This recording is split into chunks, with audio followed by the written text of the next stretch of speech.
Okay, and finally, let's look at y equals negative 1/3 times 1/2 to the x power. So let's take our values up here from the parent function, and now we're going to multiply them by negative 1/3. So that 4 times negative 1/3 would be negative 4/3. But let's do this in green. 2 times negative 1/3 would be negative 2/3. 1 times negative 1/3 would be negative 1/3. 1/2 times negative 1/3 would be negative 1/6. And 1/4 times negative 1/3 would be negative 1/12. So as we graph these points, we're going to go left 2 and down 4/3, or down 1 1/3. So right about here, and then we'll go left 1 and down 2/3, and then we'll go over 0 and down 1/3, and then we'll go right 1 and down 1/6, and then we'll go right 2 and down 1/12. So we're getting very, very close to that x-axis, and we see this type of curve. So we can see that obviously this third function here has been reflected across the x-axis. So if I'm comparing it, I would say that it's reflected, but it is also shrunk a little bit. If I compare this value here to this value here, you can tell that it's not nearly as far from the x-axis as this value. So it has reflected, but it's also,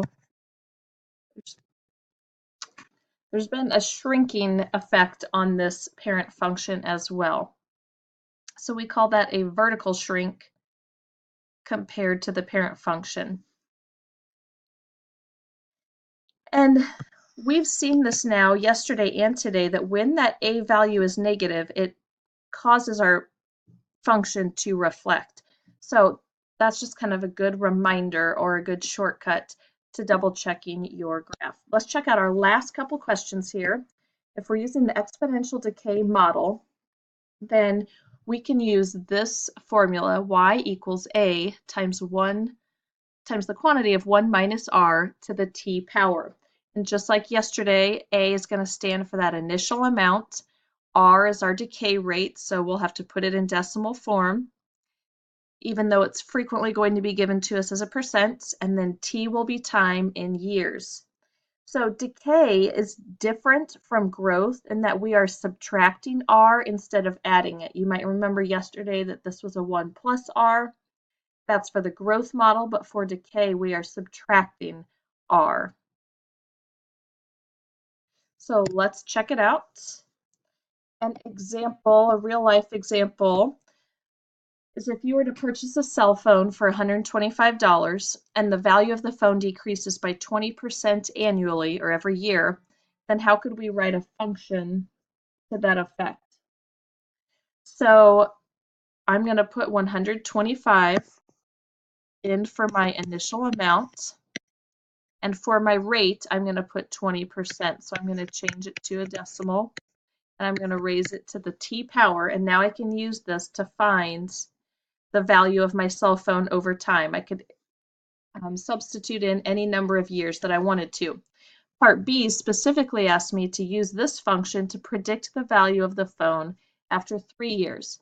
So if I put a 3 in there for t,